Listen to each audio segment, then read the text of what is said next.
The room laughed at the delivery girl, until she answered the billionaire's partners in flawless Chinese. On a freezing afternoon in Manhattan's financial district, a young delivery driver walked into a glass tower where a $300 million deal was falling apart. Executives barely noticed her. Some even laughed. To them, she was just another delivery girl with a red backpack. But when the foreign partners spoke in Mandarin, something unexpected happened. But the one person who understood every word wasn't sitting at the table. It was the girl they had just ignored. The wind coming off the Hudson carried a sharp winter bite as it rushed through the narrow streets of Manhattan's financial district. It slipped between glass towers and steel pillars, rattling the metal signs outside coffee shops and sending stray paper cups rolling along the sidewalk. The city hummed with its usual midday rhythm: taxi horns, hurried footsteps, the low rumble of subway trains beneath the pavement. Jasmine Carter pulled the zipper of her red delivery jacket a little higher as she stepped onto the wide marble steps of Meridian Global. The building rose 50 stories above her like a wall of glass and ambition. Its polished surface reflected the pale gray sky and the silhouettes of passing clouds, turning the tower into something cold and distant. As men and women in tailored suits moved in and out through the revolving doors without slowing down, their voices low, their shoes clicking sharply against the stone. Jasmine adjusted the strap of her worn delivery backpack. The bag was heavier than it looked. Sandwich trays, salads, bottled drinks, all carefully packed for a large order. Her phone buzzed softly inside her pocket with the delivery confirmation. Floor 27, conference room. She took a breath and stepped toward the entrance, but the warmth of the lobby wrapped around her immediately. The air smelled faintly of polished wood and expensive coffee. Light poured through the tall windows and spilled across the marble floor, reflecting off chrome railings and minimalist sculptures that probably cost more than her car.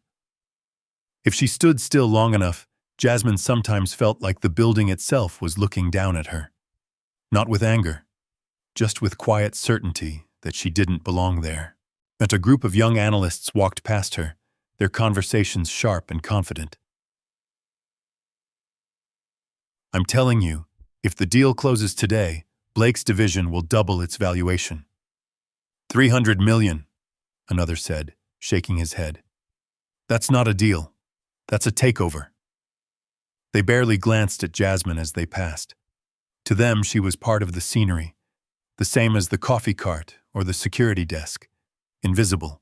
Jasmine moved toward the front desk and offered a polite smile to the security guard. "Delivery for floor 27, she said. The guard looked up slowly, his eyes moving from her face to the bright red backpack. "You got a badge request?"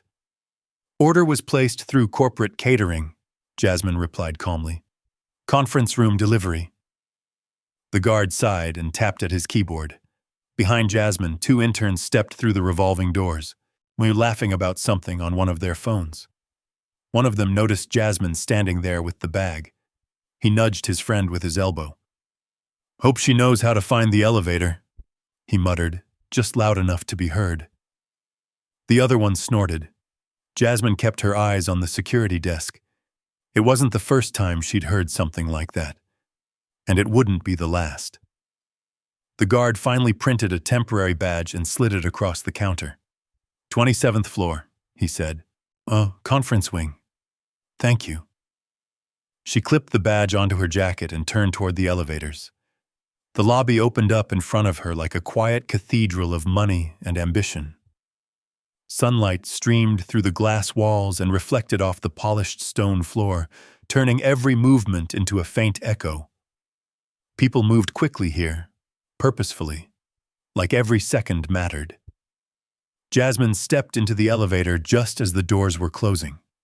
Inside, a woman in a navy suit glanced briefly at the delivery bag and then looked away again, scrolling through emails on her phone. The elevator hummed upward. 10, 15, 20.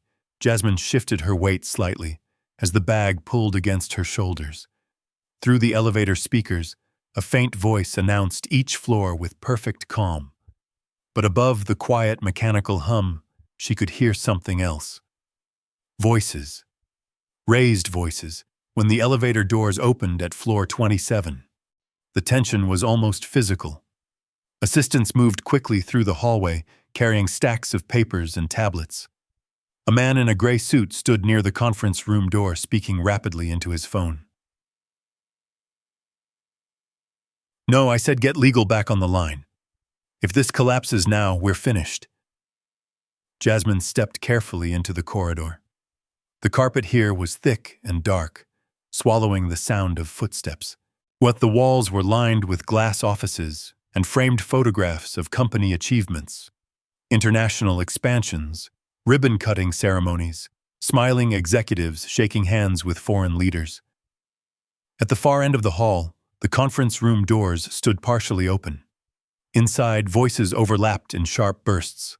A woman spoke first. "Why are we still arguing about translation?" Another voice answered, tense and defensive. "Oh, because they keep changing their position." "They're not changing their position," someone snapped. "We're misunderstanding it." Jasmine paused near the door, adjusting her grip on the delivery bag. She wasn't trying to listen, but the conversation spilled into the hallway anyway. $300 million on the table, a man said angrily, and we're about to lose it because nobody in this room can communicate clearly. Jasmine stepped inside quietly. The conference room was enormous, dominated by a long polished table surrounded by executives and lawyers. At the far end of the room, a massive screen showed a video call. 3 Chinese businessmen seated in a bright conference room across the world. Their expressions were controlled, patient, but not pleased. At the head of the table sat Richard Blake. Even Jasmine recognized him. The billionaire CEO of Meridian Global. His reputation had been all over the business news for years. Ruthless negotiator, brilliant strategist, the man who turned a struggling logistics company into a global empire. Right now, he didn't look brilliant. He looked furious. "Just put the food on the side table," an assistant whispered to Jasmine. She nodded and began unpacking the delivery order. Plastic lids lifted, sandwich trays arranged, napkins stacked neatly. The conversation behind her continued without pause, and one of the Chinese executives spoke in Mandarin. His voice was calm, measured. Jasmine froze. The words slid into her ears with sudden clarity. "They think we are fools." Her hands stopped moving. Across the table, the company translator adjusted her glasses and spoke into the microphone. "They say they have minor concerns about the contract structure." Jasmine blinked slowly. That wasn't what he said. Not even close. Behind her, 2 junior employees whispered quietly. Relax," one of them said. "The delivery girl doesn't understand any of this." They chuckled softly.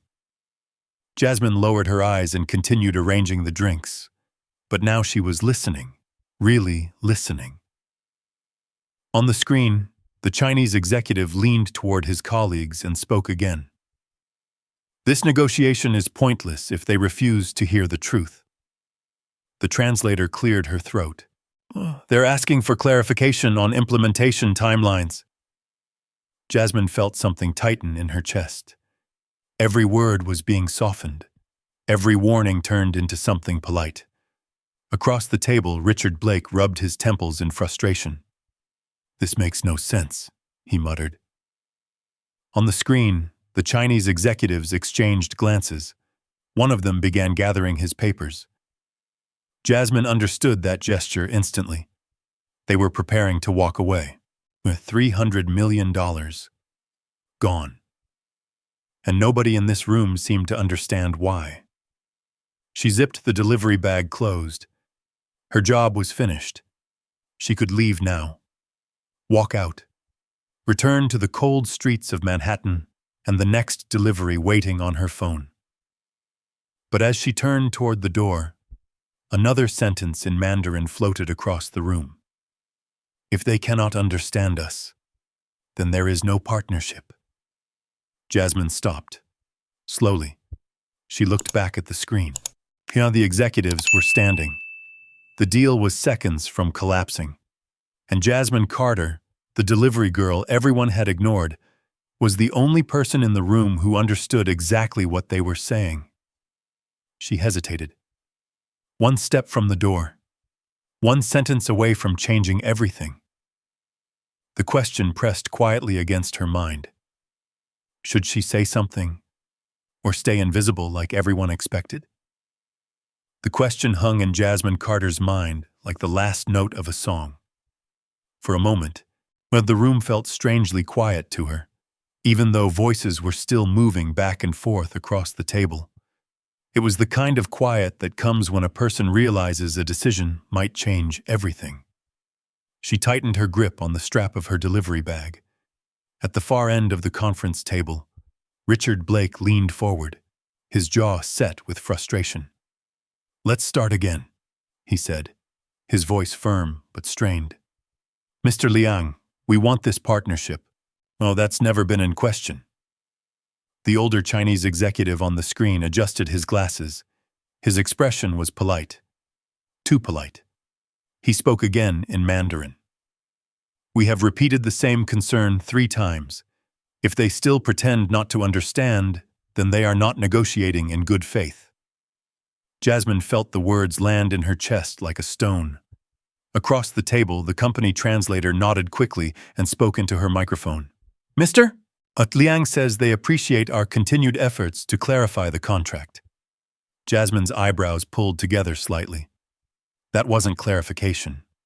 That was the opposite. A young associate sitting near the door leaned back in his chair and whispered to the colleague beside him. "I swear, this translator's doing gymnastics, trying to keep everyone happy." His friend smirked. "Welcome to international business." They both glanced briefly toward Jasmine, then looked away again. Invisible. The Chinese executives on the screen exchanged a few quiet sentences between themselves. Their Mandarin flowed quickly now. She could hear the irritation beneath their calm voices. "This is useless. They are pretending to listen. Let us end this politely." The man named Liang began closing a leather folder in front of him.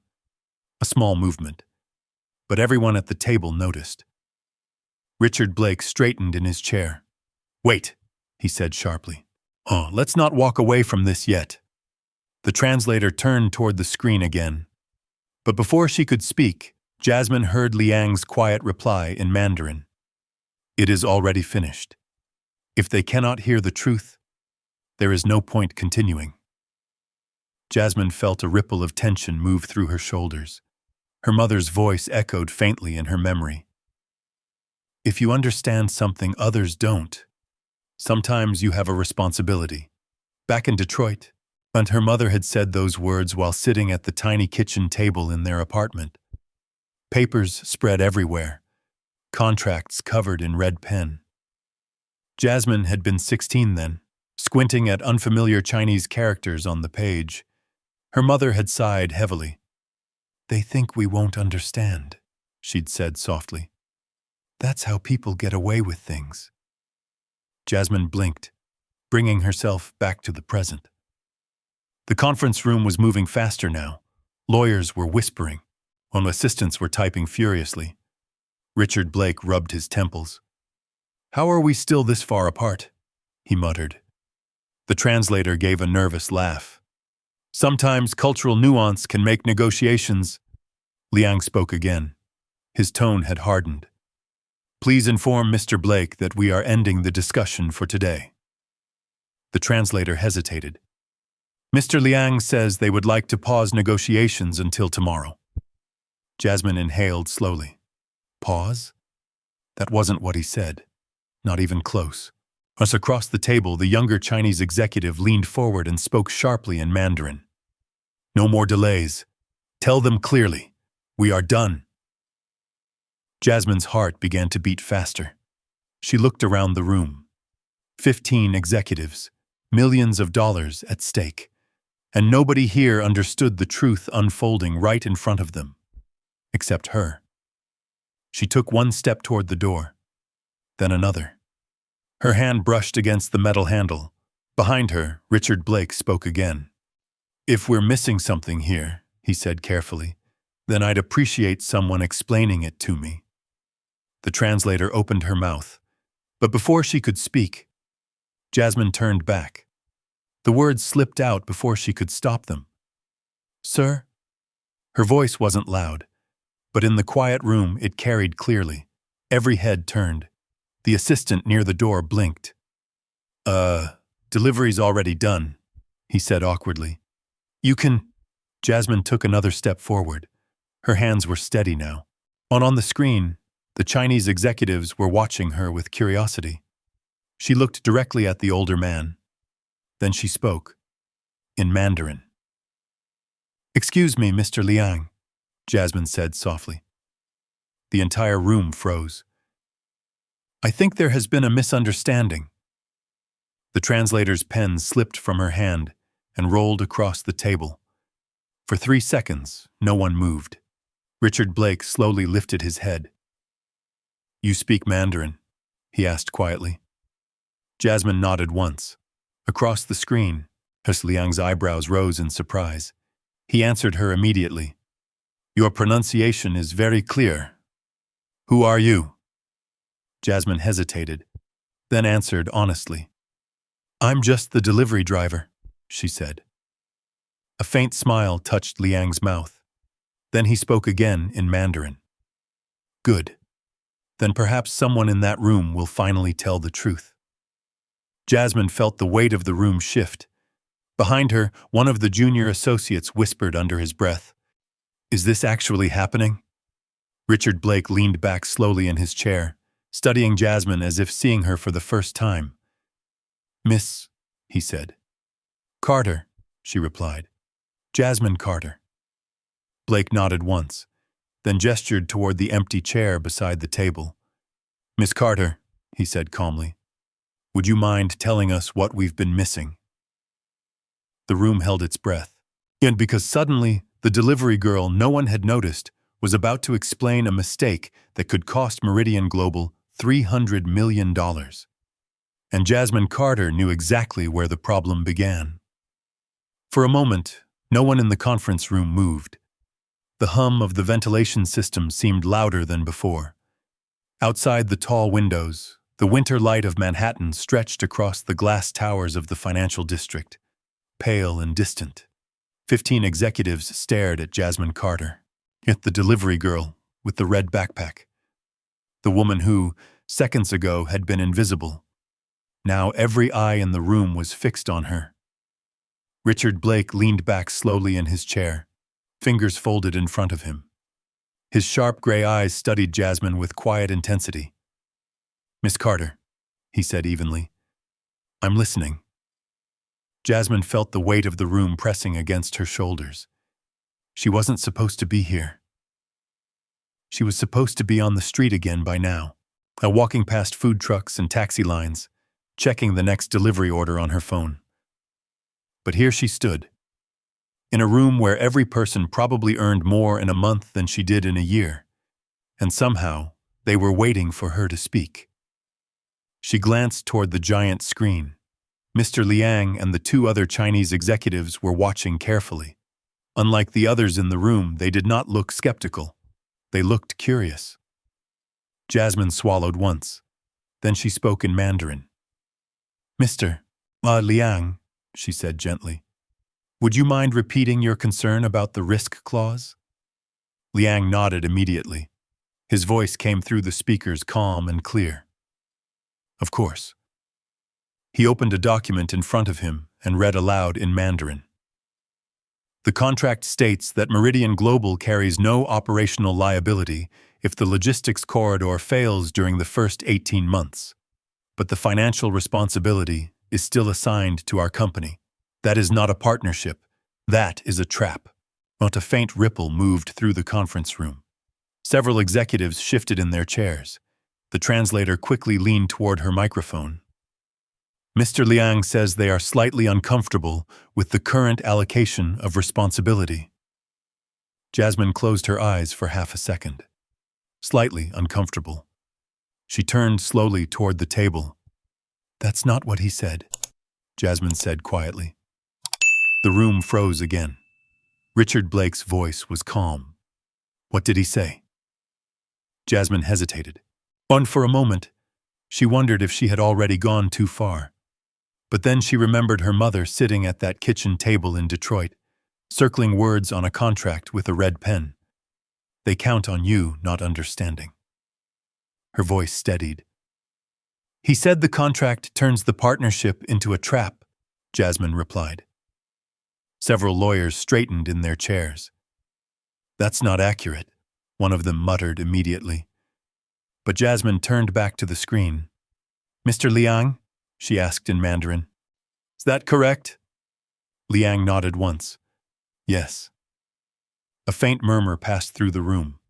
Richard Blake looked toward the translator. The woman adjusted her glasses nervously. Well, she said carefully, in business negotiations, we sometimes soften phrasing to maintain... To maintain what? Blake asked.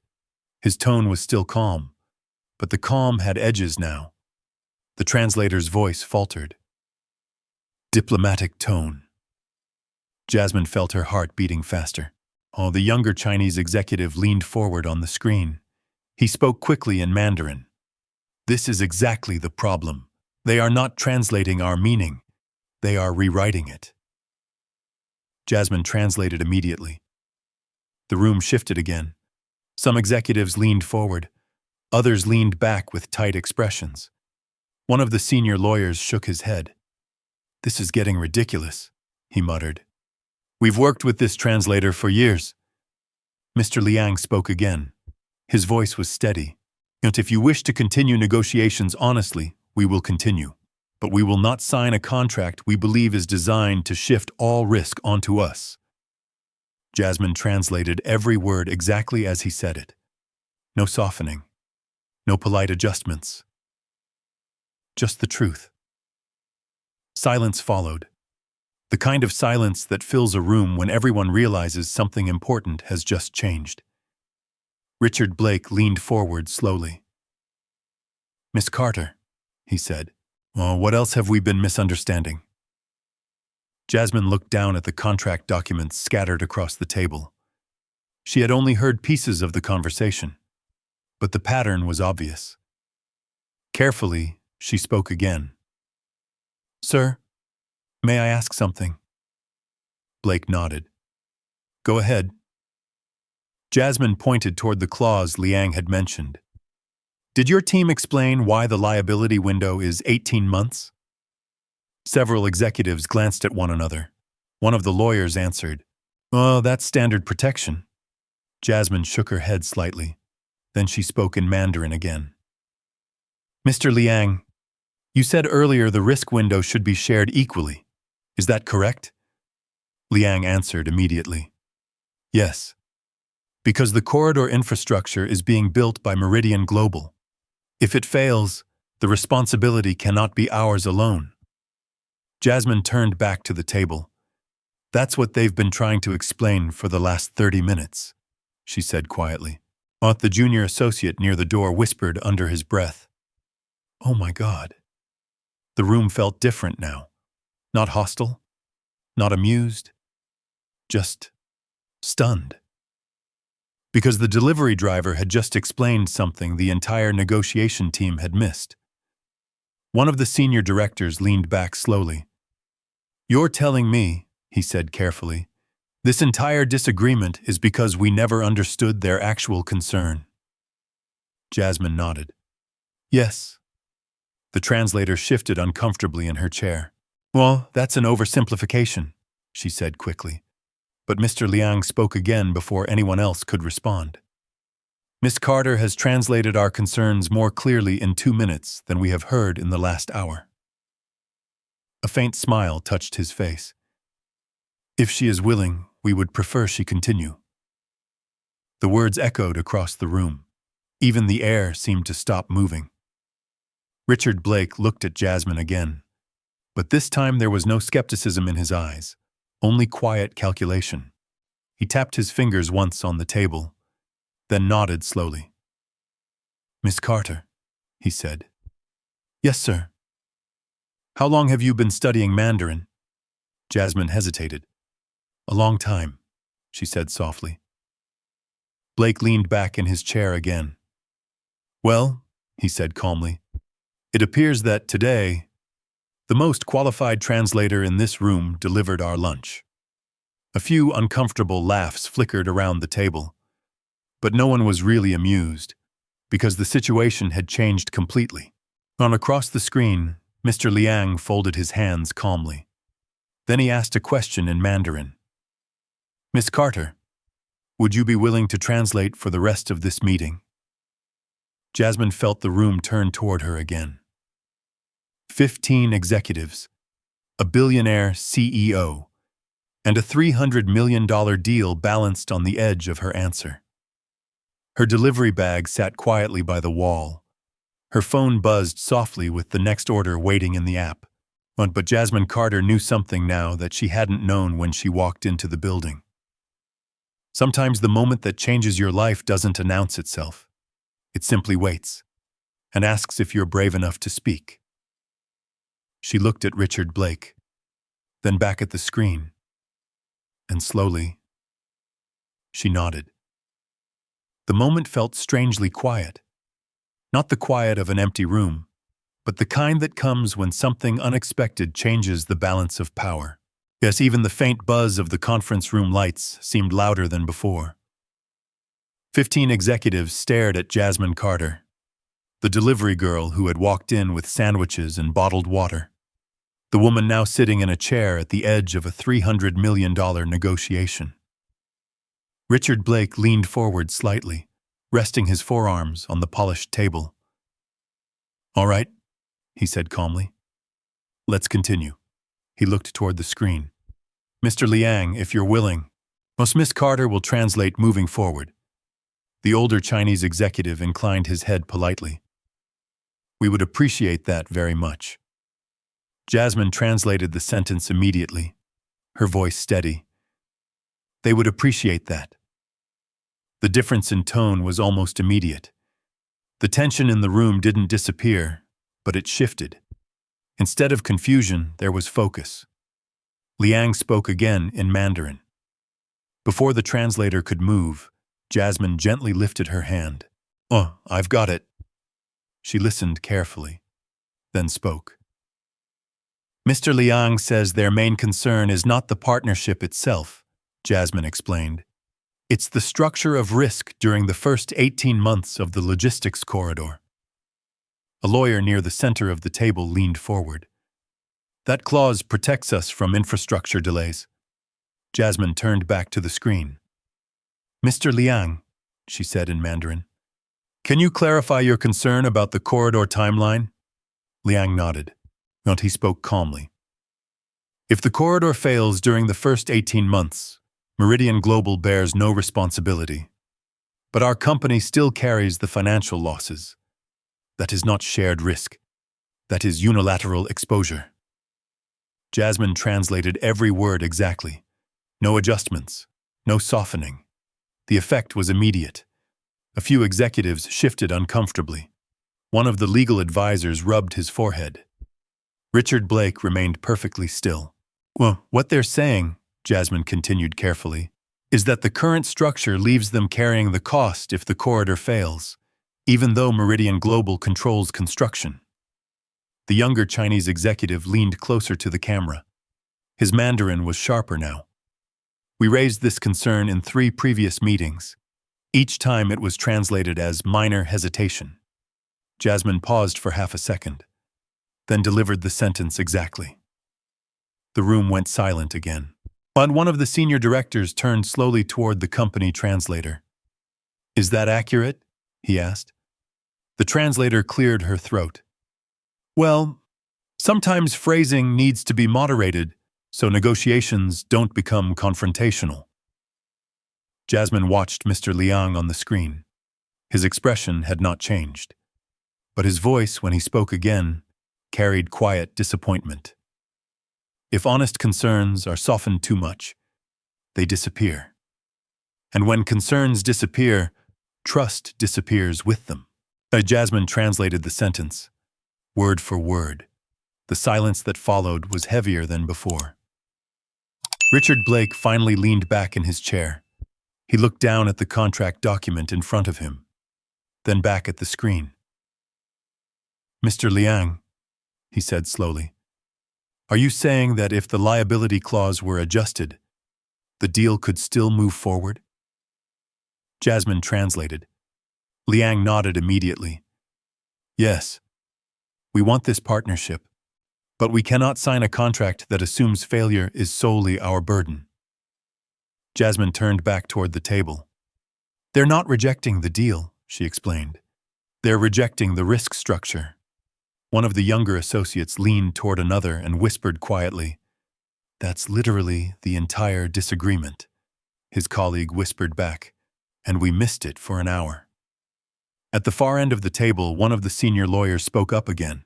Adjusting the liability clause could expose Meridian to significant cost." Jasmine listened as Liang responded again in Mandarin, then translated calmly. "He says shared responsibility encourages both sides to ensure the corridor succeeds." Liang added one more sentence. Jasmine paused slightly before translating. "A partnership," she said quietly, "should not depend on one side losing if something goes wrong." Richard Blake studied Jasmine carefully. Then he turned to the legal team. "Can the clause be modified?" One of the lawyers flipped through the contract pages. "It would require restructuring the risk allocation model." Blake nodded once. "Do it." The room shifted again, because that was the moment everyone understood something important. The deal wasn't collapsing anymore. It was being rebuilt. And the person guiding the conversation wasn't one of the executives at the table.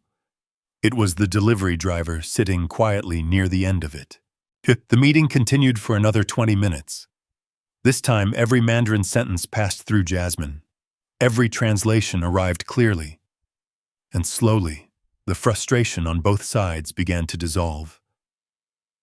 Liang leaned back in his chair near the end of the call. His voice was calm again.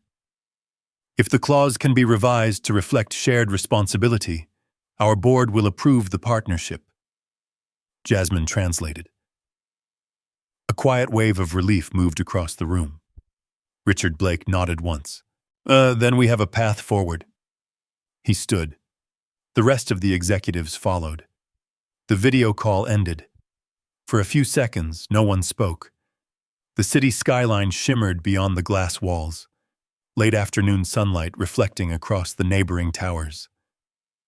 Finally, Richard Blake turned toward Jasmine. "Miss Carter," he said thoughtfully, "you just did something very unusual." Jasmine shifted slightly in her chair. "I just translated what they said." Blake shook his head slowly. "Oh, no," he replied.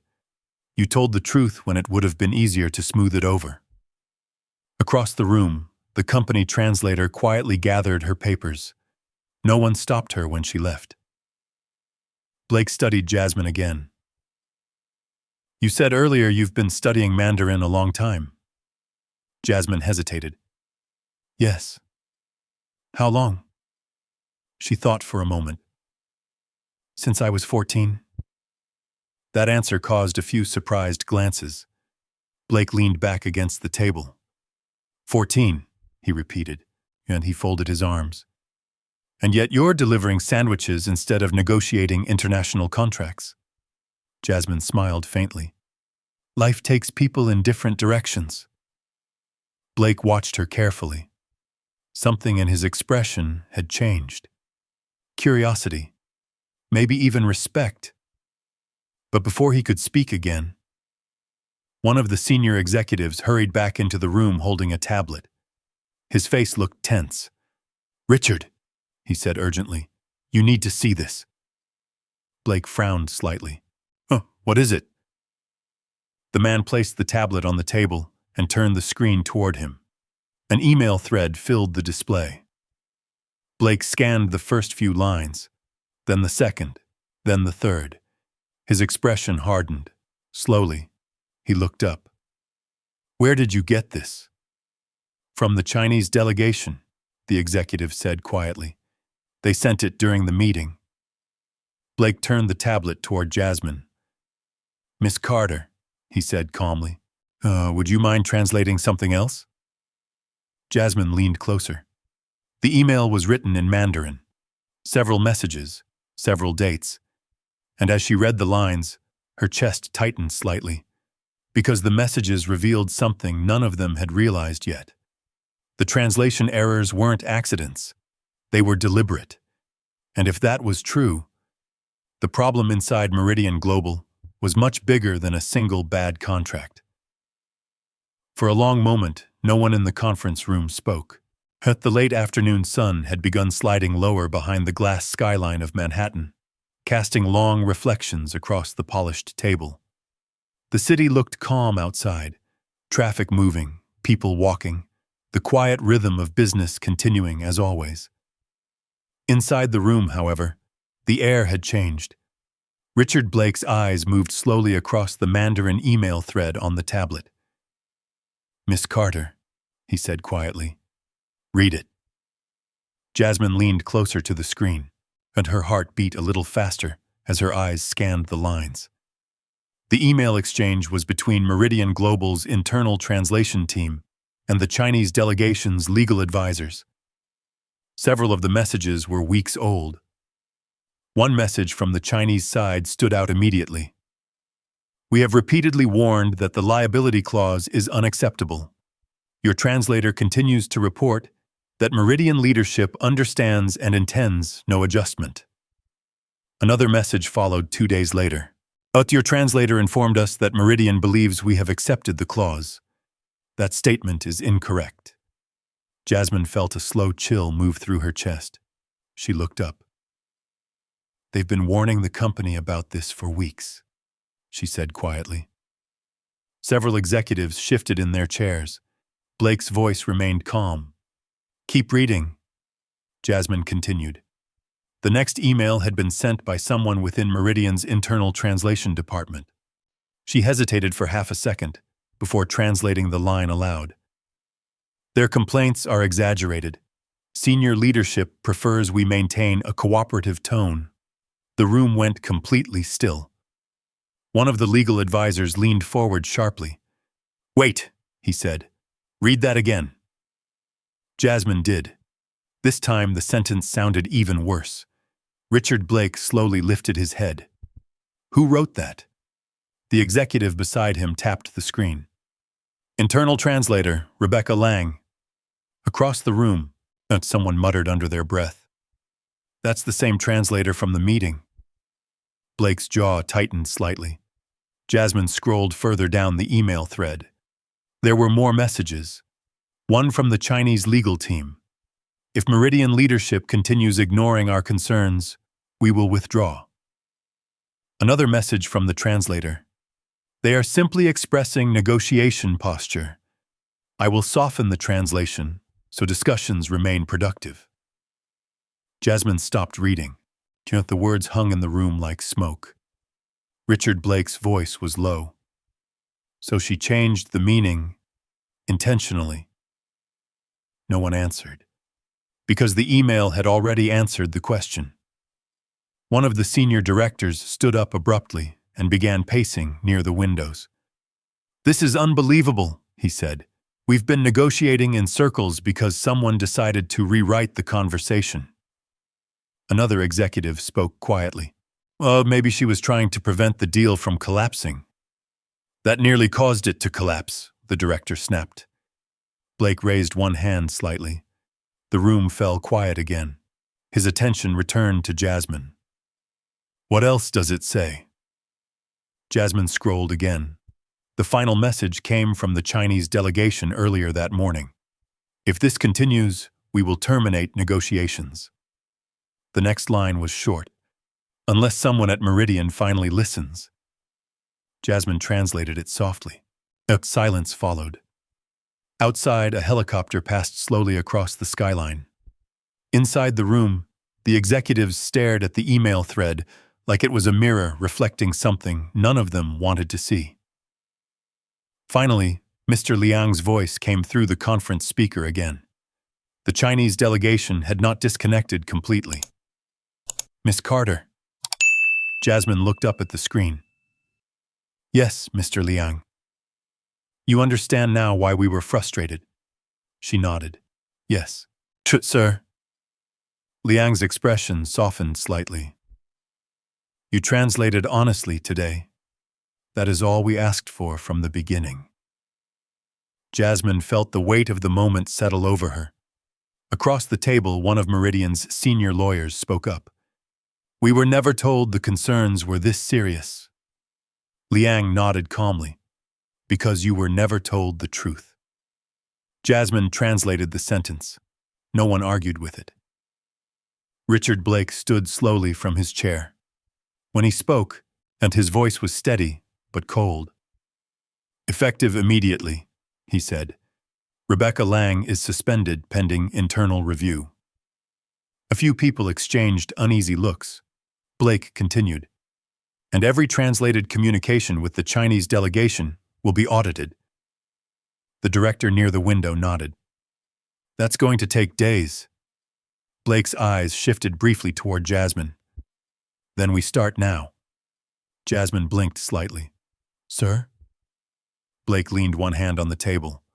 For the remainder of this negotiation," he said calmly, "you will translate." A faint ripple of surprise moved through the room again. One of the executives leaned toward another. "She's a delivery driver." The man beside him whispered back. "She's also the only person who told us the truth." Jasmine felt heat rise slightly in her cheeks. "I'm not part of your company," she said carefully. Blake's mouth curved slightly. "You were 5 minutes ago." He straightened. "Oh, now you're the reason this deal still exists." Across the screen, Mr. Liang smiled faintly. "Miss Carter, we would be honored if you continued translating." Jasmine hesitated. Her phone buzzed quietly inside her jacket again. Another delivery order waiting. Rent due next week. A life that had nothing to do with billion-dollar contracts. But she also remembered her mother's tired voice years ago. "They count on people not understanding." She looked around the room. At the executives. At the contract documents. At the tablet still glowing with emails that had almost destroyed a partnership. Then she turned toward Richard Blake. "I'll help," she said softly. "But only if everything is translated exactly." Blake nodded once. "That's the only way we do things now."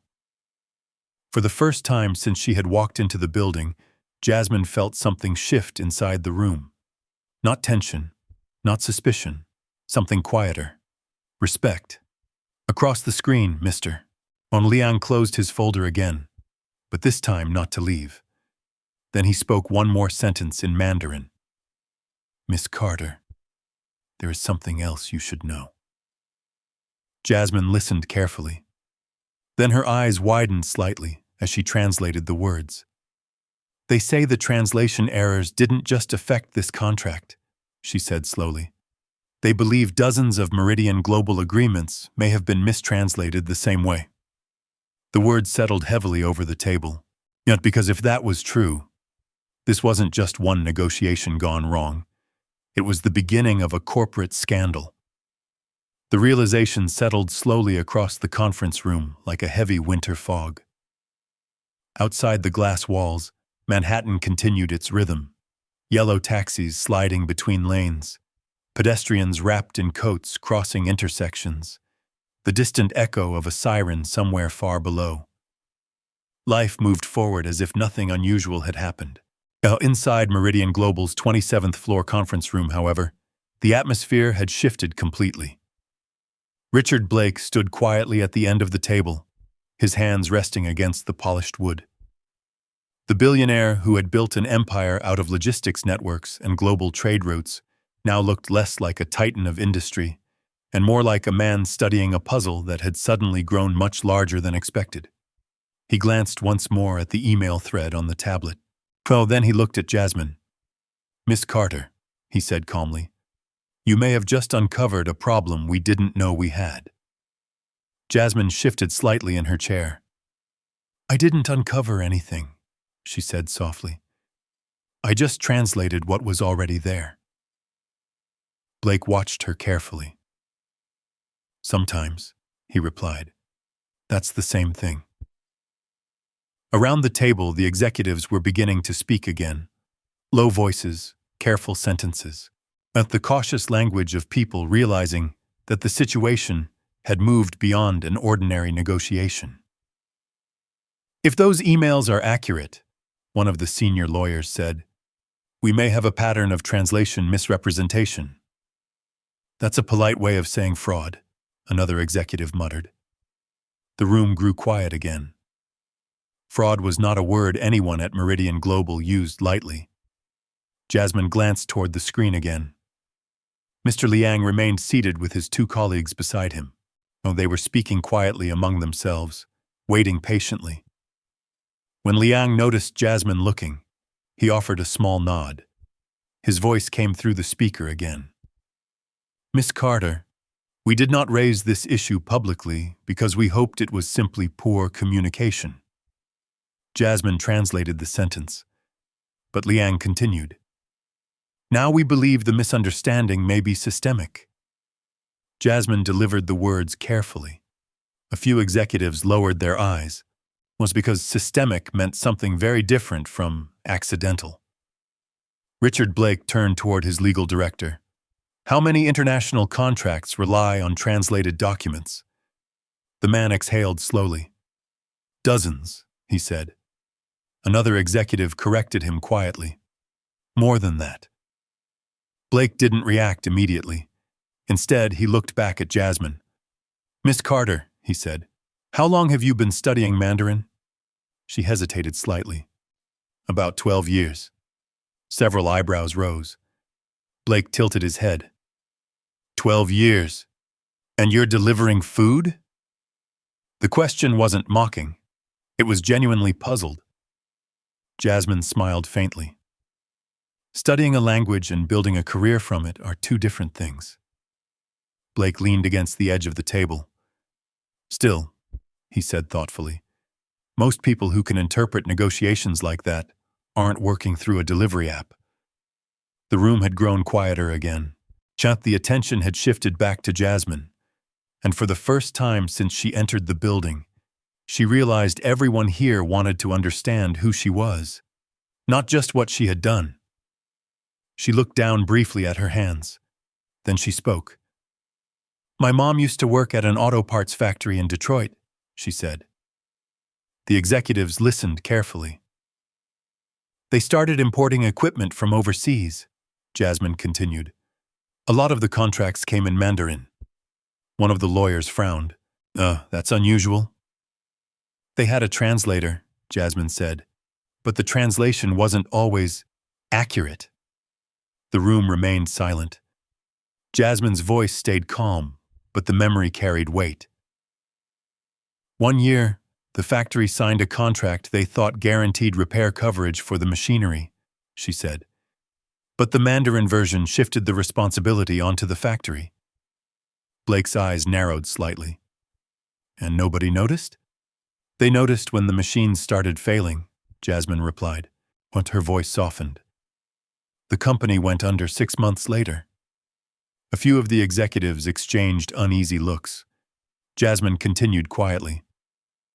My mom always said the worst mistakes happen when people don't understand what they're signing. She smiled faintly. So I started learning Mandarin from some of the immigrant workers who used to help her. Blake's expression changed slightly. Workers? Yes, Jasmine said. Most of them had come over years earlier to help set up the equipment. They taught me after shifts. The memory seemed to warm her voice a little. They'd bring tea, sit at the kitchen table, teach me characters one by one. Blake nodded slowly. So you learned to read contracts? Yes.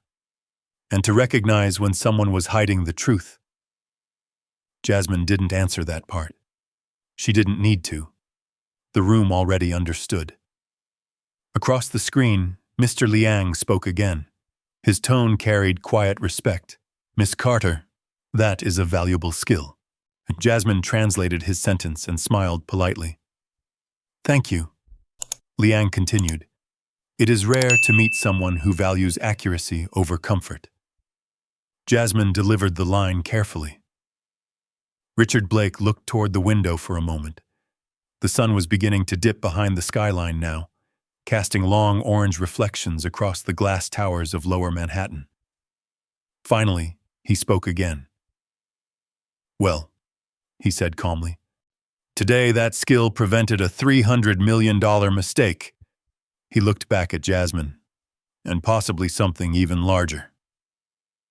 A knock sounded at the conference room door. An assistant stepped inside, holding a tablet. Sir, she said carefully, communications just flagged something. Blake frowned slightly. What is it? The Chinese delegation forwarded additional documents. She placed the tablet on the table. Blake glanced at the screen. Then his expression hardened again. Yet he slowly pushed the tablet toward Jasmine. Miss Carter, he said quietly. Yes? Would you translate this as well? Jasmine leaned forward. The document was another Mandarin message. But this one was different. It wasn't an email. It was a warning. She read the first line silently. Then her eyes widened slightly. Blake noticed immediately. What does it say? Jasmine looked up slowly. They're saying the translation issues didn't start recently, she said. The room waited. So they believe someone inside Meridian Global has been intentionally altering Mandarin communications for years. Silence filled the room again. Because if that statement proved true, the problem wasn't a single employee. It was a hidden pattern buried deep inside the company. And the person who had just uncovered it was still wearing a red delivery backpack. The contrast would have been almost humorous if the room hadn't felt so heavy. While Jasmine Carter sat quietly at the edge of Meridian Global's polished conference table, her worn delivery bag resting against the leg of the chair beside her. Its bright red fabric looked strangely out of place among the tailored suits, leather folders, and glowing tablets spread across the table.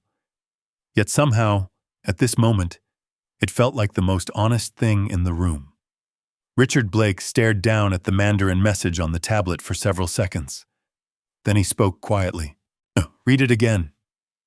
Jasmine nodded and looked back at the screen. Her voice remained calm, but the words carried weight. They believe someone inside Meridian Global has been altering Mandarin communications for years.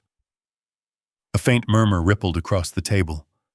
One of the senior directors leaned forward sharply. That's a serious accusation. Jasmine looked back to the screen where Mr. Liang still waited. She asked him a question in Mandarin. Mr. Liang, do you have evidence to support that claim?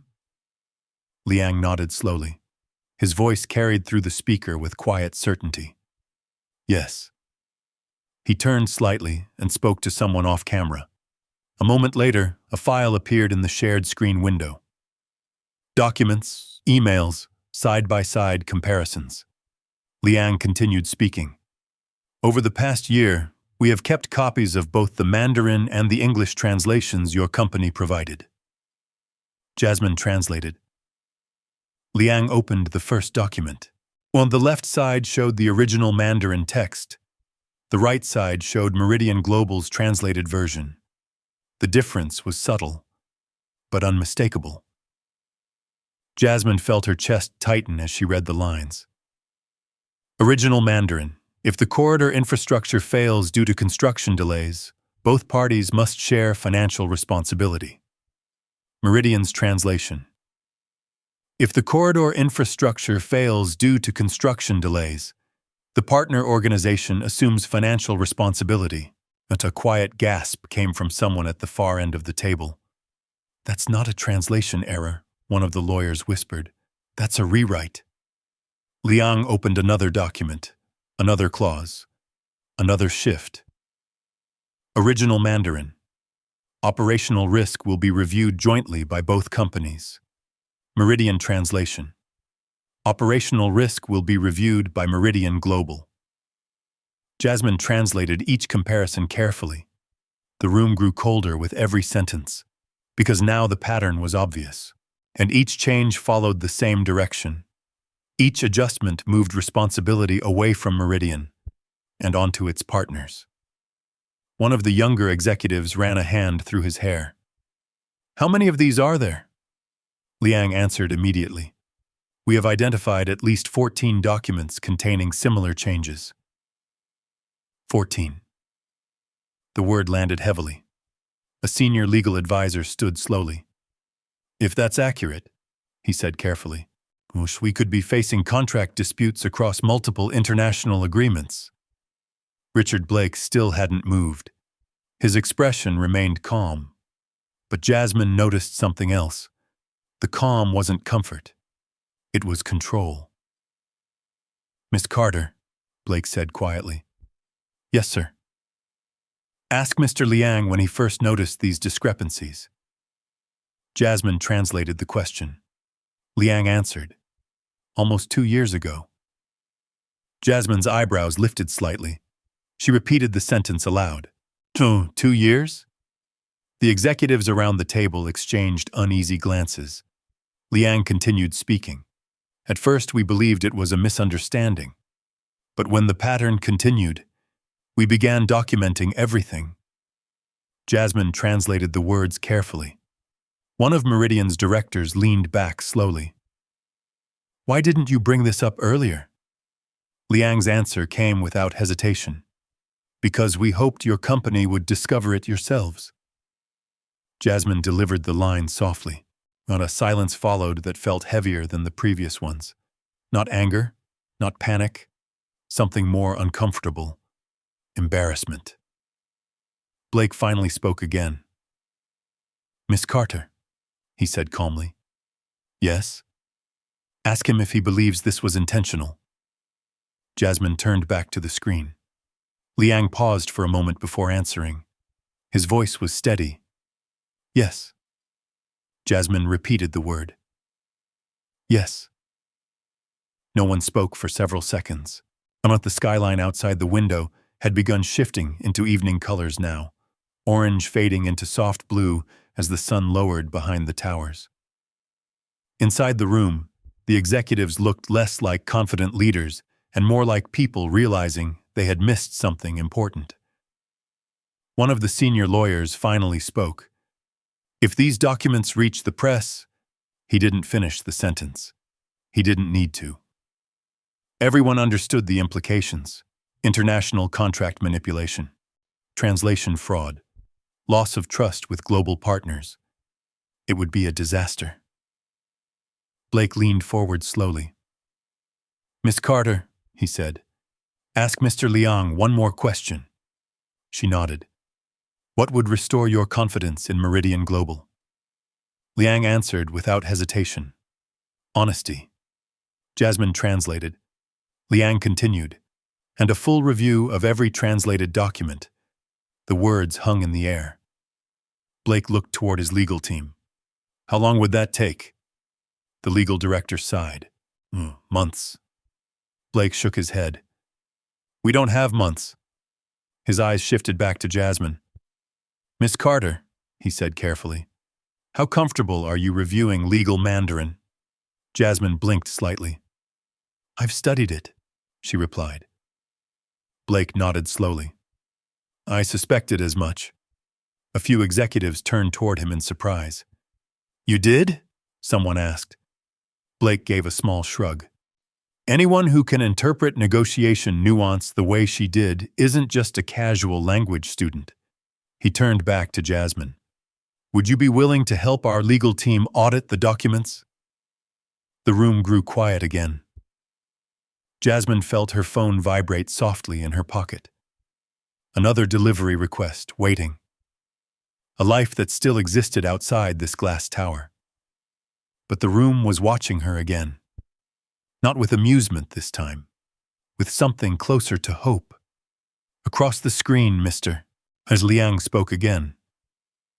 "Miss Carter, if you assist with the audit, we will cooperate fully." Jasmine translated. Blake folded his arms. It appears you've become the most important person in this negotiation. Jasmine gave a small, uncertain smile. That wasn't the plan. Blake's eyes softened slightly. The best solutions rarely are. The sun dipped lower behind the skyline. Evening light filled the conference room. And in that quiet moment, something had changed. A delivery driver had walked into the building invisible. But now the future of Meridian Global's international trust was resting in her hands. And somewhere deep in the company's records, the real story behind those altered translations was waiting to be uncovered. Because if someone had been manipulating documents for years, they hadn't done it alone. The thought lingered in the conference room long after the video call ended. The giant screen faded to black, yet leaving only the reflection of the Manhattan skyline in the glass walls. Evening had arrived quietly while they were speaking. The sky outside had turned deep blue, and the lights of the city were beginning to flicker on one by one. Inside Meridian Global's 27th floor conference room, no one moved for several seconds. Richard Blake stood at the head of the table, studying the contract documents and the translated emails scattered across the surface. The billionaire CEO had built his career on understanding complex systems, shipping networks, supply chains, global markets. But right now he was looking at something far less predictable. Human decisions, human shortcuts, human silence. Finally, he spoke. "Legal and compliance teams stay," Blake said calmly. Several executives stood and quietly exited the room. The heavy conference door closed behind them with a soft click. Jasmine remained seated, her red delivery backpack still resting beside her chair. For a moment she wondered if she should leave too. But before she could stand, Blake turned toward her. "Miss Carter," he said. "Yes? I'd appreciate it if you stayed." She nodded. The legal director cleared his throat. "If the Chinese delegation's evidence is accurate," he said, "this could expose Meridian Global to major liability." Blake's voice was steady. Then we address it immediately." He turned toward the tablet again. "First step is verifying the documents." Jasmine leaned forward slightly. "I can help with that." Blake gave a small nod. "That's why you're here." One of the compliance officers opened a laptop and began typing quickly. "Dozens of contracts," he muttered. "Possibly more." Another executive shook his head slowly. "How did this slip through?" No one answered, because everyone in the room knew the truth. But large organizations sometimes stopped questioning things that seemed to work. Translation reports came in, deals closed, money moved, and no one looked too closely at the details. Until now. Jasmine glanced down at her phone again. 3 missed delivery alerts. The screen dimmed after a few seconds. She slipped the phone back into her pocket. Across the table, Blake noticed. "You're supposed to be somewhere else," he said. Jasmine smiled faintly. I was supposed to deliver 2 more lunches." Blake leaned back slightly. "Meridian Global can reimburse the restaurant." "That's not really the point," she said gently. The room was quiet again. Blake studied her for a moment. Then he said something unexpected. "You came into this building invisible." Jasmine didn't respond. "But today," Blake continued, "you might have saved this company from something very serious." One of the compliance officers suddenly looked up from his laptop. "Oh, Richard," Blake turned. "What is it?" The man rotated the screen toward him. "News alert." Blake frowned slightly. "What kind of alert?" The compliance officer swallowed. "The Chinese delegation just issued a statement." Jasmine felt the room tense again. "What statement?" Blake asked. The officer read the headline aloud. "International partners question Meridian Global's translation practices." Silence filled the room. The article was already spreading online. Jasmine leaned forward slightly. "What does it say?" The officer scrolled. Sources close to negotiations claim Meridian Global has misrepresented Mandarin contract clauses in multiple agreements. Another executive rubbed his forehead. That was fast. Blake's expression remained calm.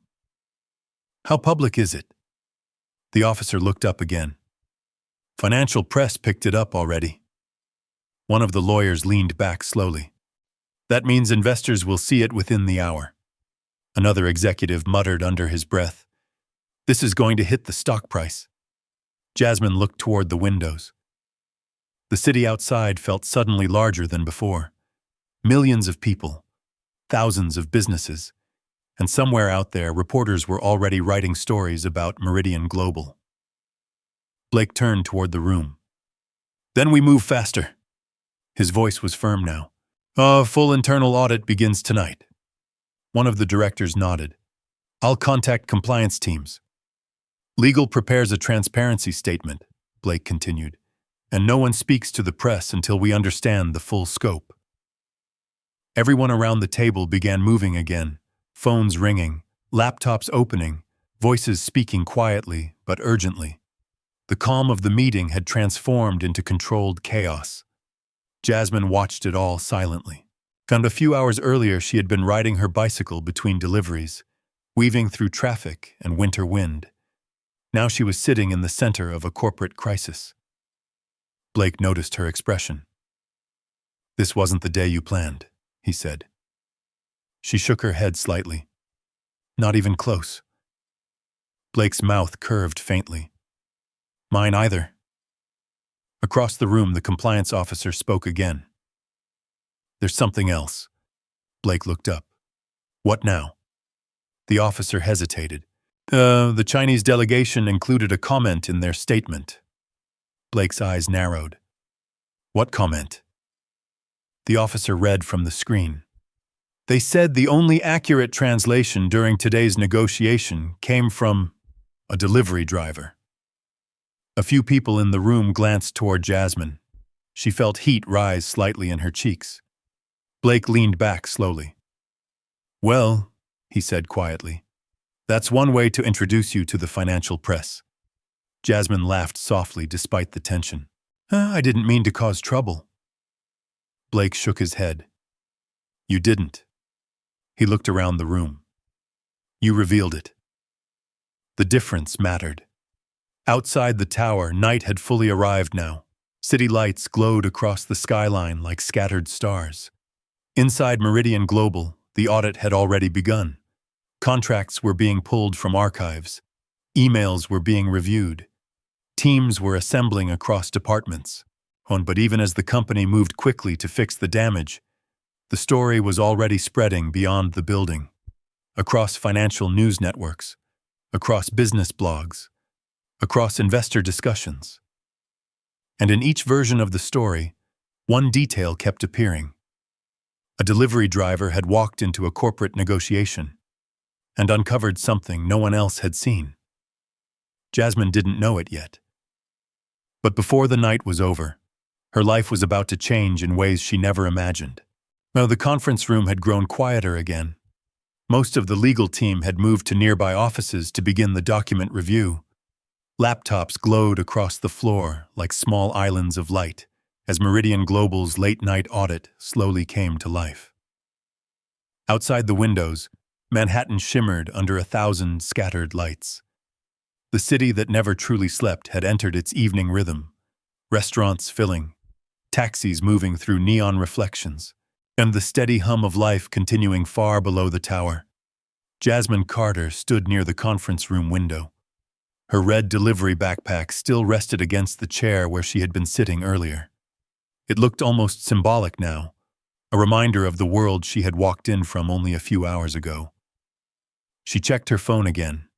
8 missed delivery alerts, 2 messages from the app asking if she was still active, and 1 from the restaurant manager asking if she had finished the Meridian order. Jasmine exhaled quietly and typed a short reply. Running late. Long story. Behind her, the conference room door opened softly. Richard Blake stepped inside. He had removed his jacket, and the sleeves of his white shirt were rolled halfway up his forearms. The billionaire CEO looked less like a headline figure now and more like a man who had been working for 12 straight hours. He closed the door behind him. "Oh, they're pulling contracts from the archives now," he said. Jasmine nodded. "I figured." Blake walked toward the window and stood beside her. For a moment, neither of them spoke. They both looked out at the city.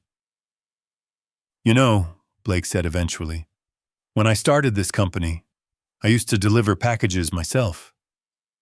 Jasmine glanced at him with mild surprise. "You did?"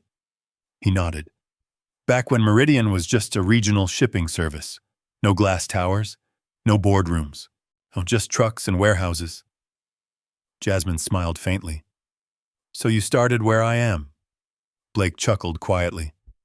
"Not exactly. I never had to translate international contracts." The silence returned, but this time it felt calmer. Finally, Blake turned toward her. "Miss Carter, you can call me Jasmine." He nodded. "All right, Jasmine."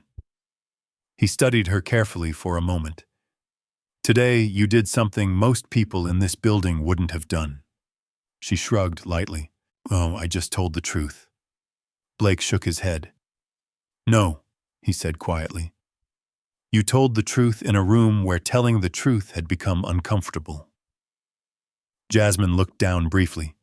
He continued. "A lot of people in big companies convince themselves that small distortions are harmless." "Are they?" she asked. Blake smiled slightly. "Not when they cost $300 million. They both laughed softly. The tension of the afternoon had eased, but the weight of the situation still lingered. Blake walked slowly back toward the conference table. He picked up the tablet showing the email thread again. Then he placed it down. "Jasmine," he said. "Yes?" "I've spent the last 2 hours reviewing everything that happened today." She waited. "And I've reached a conclusion." Jasmine felt a faint ripple of nervousness. "What conclusion?" Blake leaned one hand on the table. That Meridian Global needs someone who can prevent this from happening again." She blinked. "I'm pretty sure you already have a legal department." Blake smiled slightly. "We do." He paused. "But legal departments often see contracts after they're written." Jasmine understood where the conversation was going before he said it. "You want someone watching the translations," she said. Blake nodded. "Exactly." He stepped closer. "Someone who understands the language, and more importantly, understands the human side of communication." Jasmine folded her arms lightly. "And you think that person is me?" Blake didn't hesitate. "Yes." The word hung quietly between them. Jasmine laughed softly. "I'm a delivery driver." "You were a delivery driver this morning," Blake corrected. "That's a pretty fast career change." Blake smiled. "The best hires usually are." Jasmine shook her head. "I'm not a corporate executive." "I'm not offering you an executive title," Blake replied calmly. "What are you offering?" Blake reached into a folder on the table. He slid a document across the surface. "Director of International Ethics." Jasmine stared at the paper. "That sounds very official." "It is," Blake said. "You're serious." "Completely." Jasmine picked up the document slowly. The title alone felt unreal. Director of International Ethics. She glanced at the salary line. Her eyes widened. "That's more than I've made in 5 years." Blake folded his arms again. "You'd oversee translation integrity across all international contracts." Jasmine looked back at him.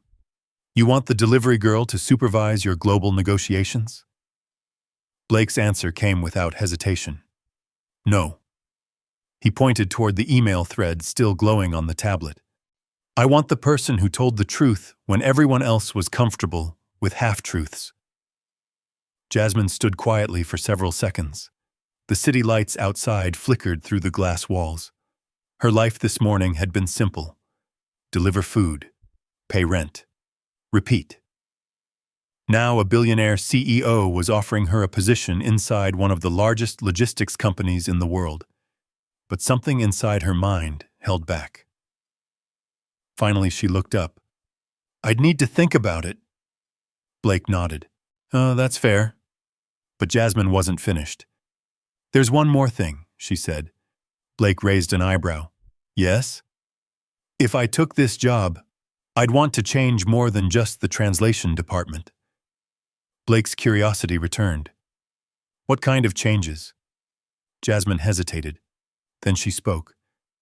"The people who understand languages best usually aren't sitting in offices like this." Blake listened carefully. "They're immigrants," she continued. "They're factory workers, drivers, restaurant staff, people who speak 2 or 3 languages because their families had to." Blake nodded slowly. "And you want them involved?" "Yes." Jasmine met his eyes. "If Meridian really wants honest communication with the world, you need voices from the communities you're doing business with." The room grew quiet again. Blake studied her expression. Then he smiled. "That's the first condition I've heard tonight that actually makes sense." Jasmine blinked.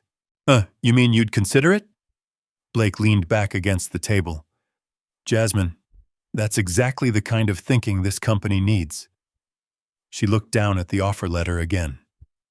The decision still felt unreal. But somewhere deep inside, the girl who used to sit at the kitchen table translating factory contracts with her mother felt something else. Hope. Blake watched her carefully.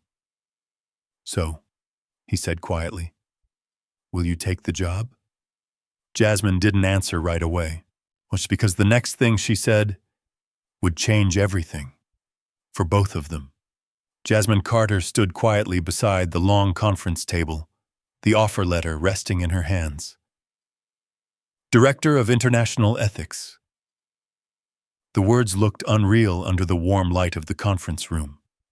A few hours earlier, she had been weaving her bicycle through traffic, delivering lunch orders and hoping the winter wind wouldn't freeze her fingers.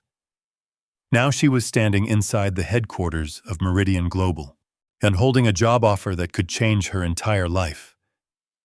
Richard Blake waited patiently across the table. He wasn't pressuring her.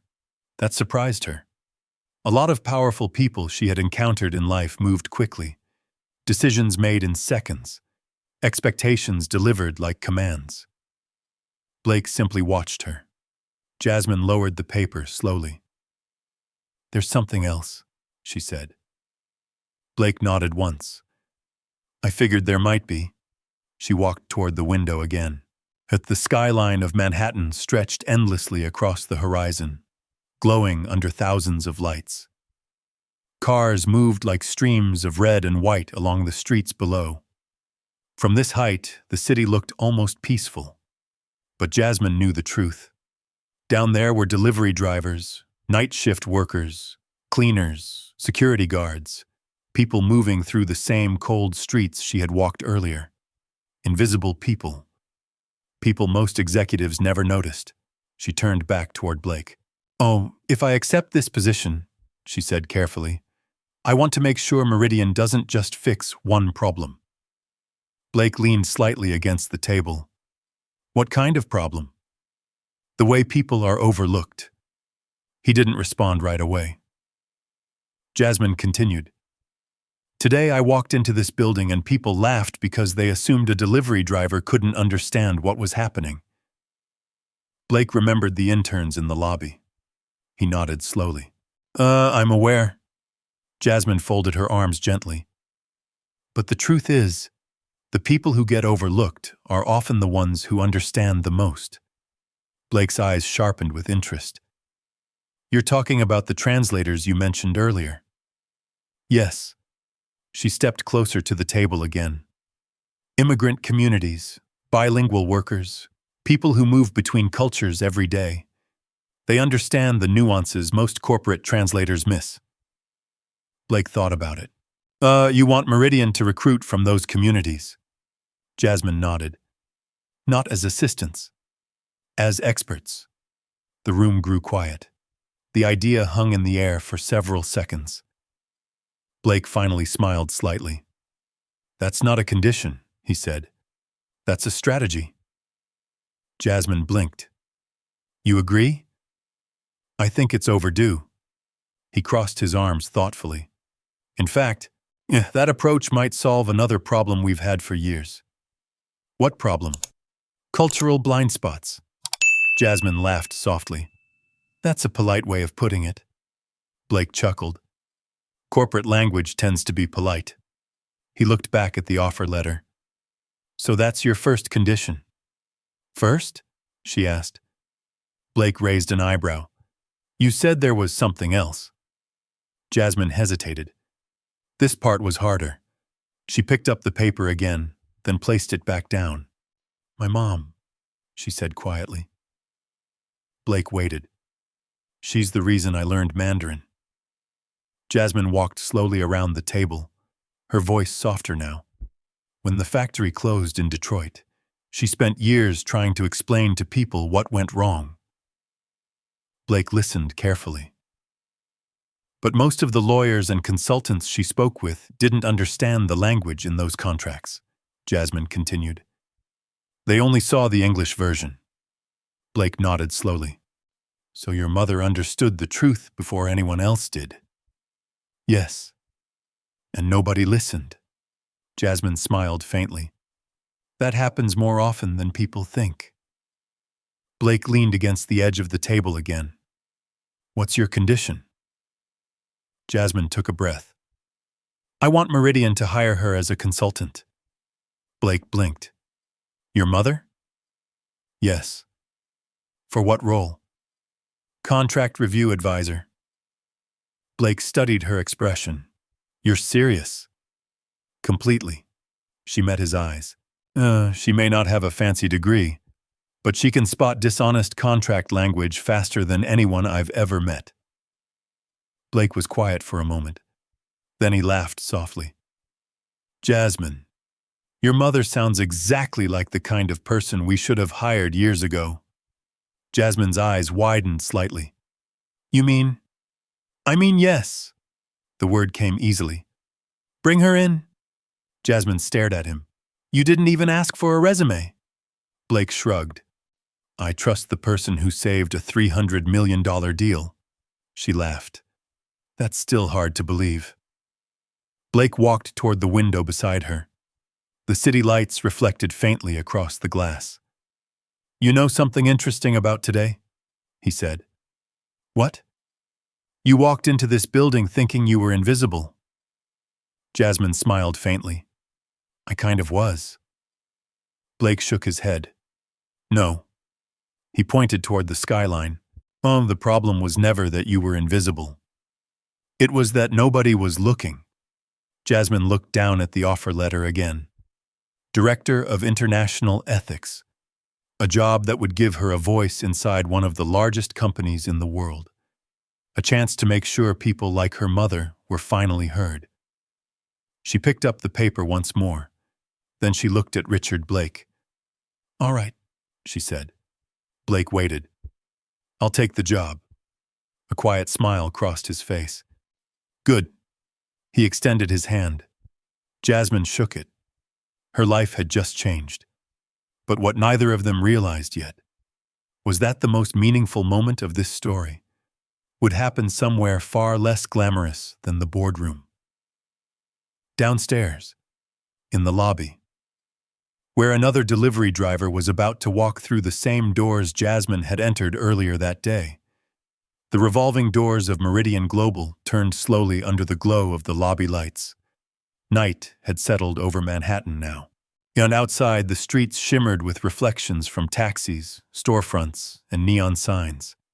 A cold wind rushed between the buildings, pushing people quickly toward warm restaurants and subway entrances. Inside the tower, the lobby felt like a different world. Warm light spilled across the polished marble floor. A quiet piano version of a jazz song drifted through the air from hidden speakers.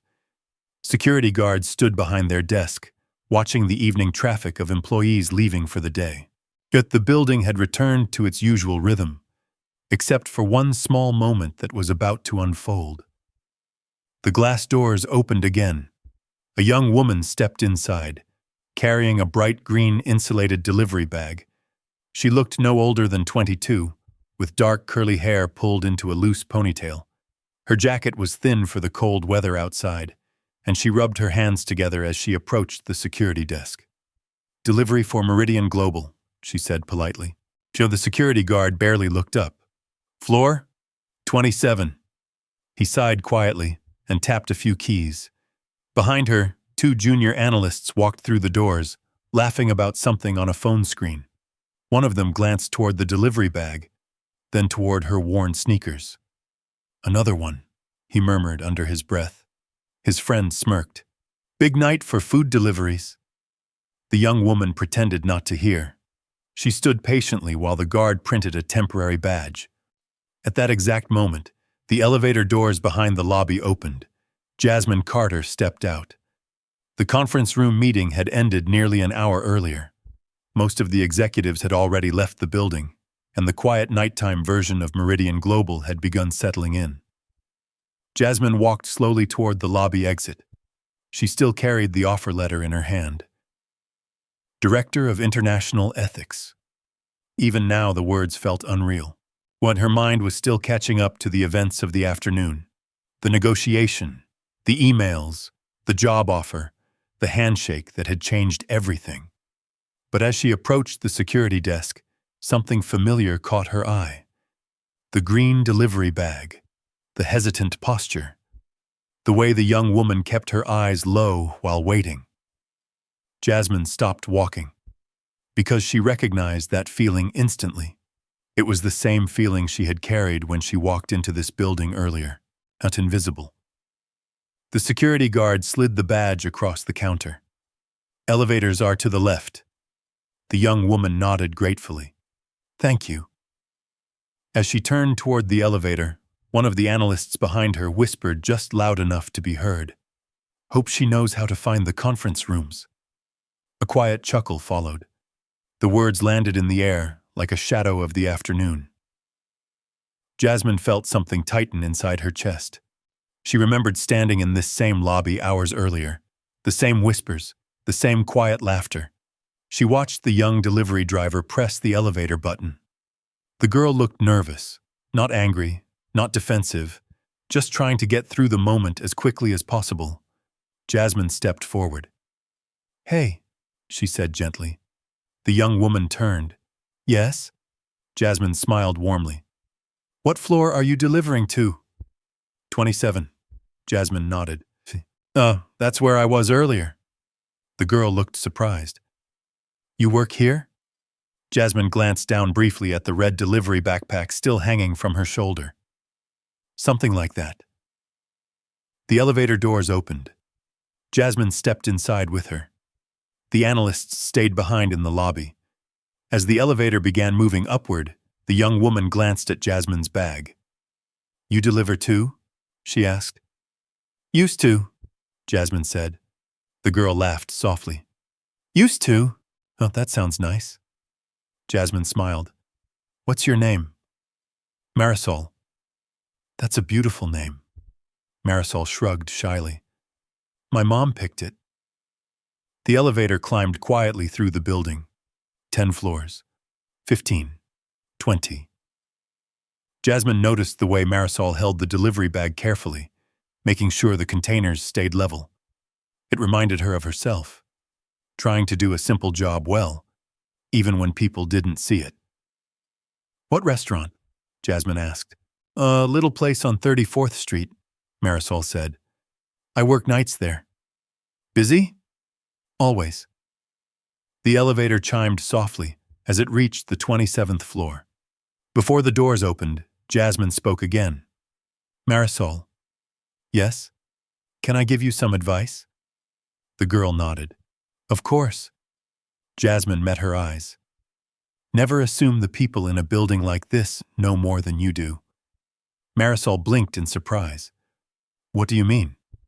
Jasmine smiled gently. "Oh, sometimes the smartest people in the room are the ones nobody notices."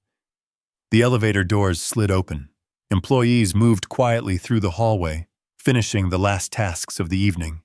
Marisol stepped out, then paused. "Thank you," she said. Jasmine nodded. "You're welcome." But as Marisol started toward the conference wing, Jasmine added one more thing, and this time she spoke in Spanish. "Tu trabajo importa." Marisol froze. She turned slowly. You speak Spanish?" "Just a little." The girl's face lit up with a surprised smile. "Thank you," she said again. The elevator doors closed behind Jasmine as she rode back down toward the lobby. When she stepped outside the building a few minutes later, the cold night air rushed around her again. The city lights stretched endlessly across Manhattan. For the first time all day, Jasmine felt quiet, not overwhelmed, not nervous, just calm, because something important had shifted. And earlier that afternoon, people in that building had laughed at a delivery driver. Now that same delivery driver was helping change how the company saw the world. And somewhere upstairs, another delivery worker had just heard something she might remember for years. "Your work matters." Jasmine pulled her jacket tighter against the cold and stepped into the Manhattan night. But the story wasn't quite finished yet, because tomorrow morning, the entire company would discover who Jasmine Carter had become. The next day arrived quietly over Manhattan. Morning light slid between the tall buildings of the financial district, touching glass towers with soft reflections of gold and pale blue. The city slowly woke the way it always did, coffee carts steaming on sidewalks, subway doors opening with tired metallic sighs, thousands of workers moving toward another ordinary day. At Meridian Global, the building was already alive. Employees filled the lobby with the familiar rhythm of corporate mornings, phones buzzing, heels clicking across marble floors, assistants carrying tablets and folders toward elevators. But today something was different. People were talking, not loudly, but everywhere.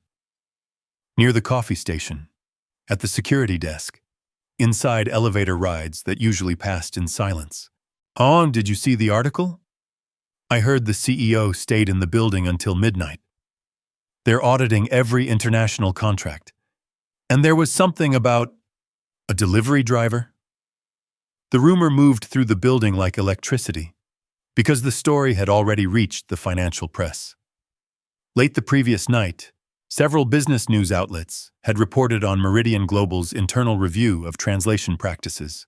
Plus, the article mentioned a mysterious moment during a high-stakes negotiation, when a delivery driver unexpectedly corrected a translation error that had nearly collapsed a major international deal. No name had been released. But inside the company, curiosity had begun spreading. The lobby doors opened again. Employees stepped inside. One by one they moved toward the elevators. Among them was Jasmine Carter. This time she wasn't carrying a delivery bag. She wore a simple navy coat and held a slim leather folder under her arm, the same folder that contained her new contract. Director of International Ethics. The title still felt unreal. But as she walked through the lobby, Jasmine noticed something immediately. People were looking at her. Not with amusement, not with quiet dismissal, with curiosity. She approached the security desk. The guard who had given her a temporary badge yesterday looked up. His eyes widened slightly. "Oh, good morning," he said. "Morning." He hesitated for a moment. Then he stood a little straighter. "Congratulations, Miss Carter." Jasmine blinked. "You heard already?" The guard nodded. "Word travels fast in this building." Jasmine smiled softly. "Apparently." She stepped toward the elevators. Several employees nearby glanced at her again. One of them whispered quietly to a colleague, "That's her."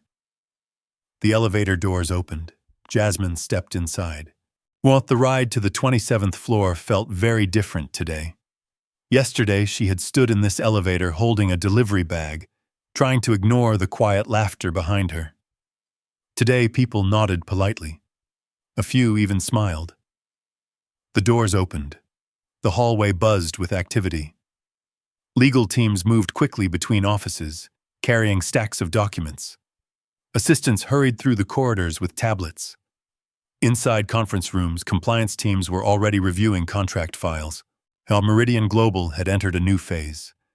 Transparency, accountability, and Jasmine Carter was now part of the center of it. She walked into the same conference room where everything had started the day before. Richard Blake was already there. He stood near the window, looking out across the skyline. When he turned, he nodded once. "Morning, Director Carter." Jasmine laughed softly. "That's going to take some getting used to." Blake smiled slightly. "Well, you'll get used to it." He gestured toward the long table. "First audit team arrives in 15 minutes. Jasmine set her folder down. "Then we should get started." Blake watched her for a moment. "You seem calm." Jasmine shrugged. "I've spent years translating contracts at my kitchen table with my mom." She smiled faintly. "This is just a bigger table." Blake chuckled quietly. Before the meeting began, Jasmine stepped out briefly into the hallway. Her employees continued moving quickly between offices, and then she noticed something familiar. Near the elevator stood a young woman holding a bright green delivery bag. Marisol. The same delivery driver from the night before. She was waiting near the security checkpoint for someone to escort her upstairs. Two employees stood nearby talking quietly. One of them glanced toward the bag. The expression looked almost identical to the one Jasmine had seen the day before. Yet Jasmine walked toward them. "Morning," she said. The employees turned. Their expressions shifted quickly when they recognized her. "Director Carter," one of them said. Jasmine nodded politely. Then she turned toward Marisol. "Good to see you again." Marisol's face lit up. "You work here after all." Jasmine smiled. "Yes." The employees nearby stood quietly now, watching. Jasmine looked toward Marisol's delivery bag. "Busy morning?" "Always," Marisol said. Jasmine reached into her coat pocket and handed her a small company access card. Marisol blinked. "What's this?" "Temporary vendor access," Jasmine explained. "So you won't have to wait for an escort next time." The young woman stared at the card. "Are you serious?" Jasmine nodded. "You're part of the people who keep this building running." Marisol's smile widened. "Thank you." Jasmine turned toward the employees who had been watching. "Everyone who works with Meridian Global deserves respect," she said gently. They nodded quickly. "Of course." Jasmine smiled. Then she spoke one more sentence to Marisol in Spanish. "Tu trabajo importa." Marisol laughed softly again. "I won't forget that." Jasmine headed back toward the conference room. Behind her, the hallway buzzed with quiet conversation. But this time the tone was different. Not dismissal. Recognition. Inside the conference room, Richard Blake looked up as Jasmine returned. "Everything all right?" She nodded. "Yes." Blake glanced out toward the hallway. "Interesting morning already?" Jasmine smiled. "It's a new day." Blake leaned back in his chair. "Indeed it is." The first members of the audit team began entering the room. Legal experts, compliance officers, international advisors. A new chapter for the company had begun. Jasmine took her seat at the long table, the same seat where a delivery driver had quietly translated a conversation the day before. Now she sat there as Director of International Ethics. Not because she had demanded recognition, not because she had chased power, but because she had done something simple. She told the truth, and sometimes the truth arrives in the most unexpected way. Sometimes it walks into a glass tower wearing a red delivery backpack. Sometimes it speaks a language nobody expected. And sometimes it reminds an entire company that the people they overlook might be the ones who see everything clearly. If this story touched you, leave a comment below. Because the world changes when people decide to listen to voices they once ignored. And here's something simple. If you believe kindness and honesty still matter in this world, just comment 1. If you believe the quiet people, the ones everyone overlooks, often carry the most powerful stories, comment 0. I read your comments, and they help this community grow. And if you want to hear more real stories about courage, unexpected kindness, and moments that change lives forever, make sure you subscribe to the channel and turn on the notification bell, because the next story might remind you of something important too. And sometimes, the smallest voice in the room is the one the whole world needs to hear.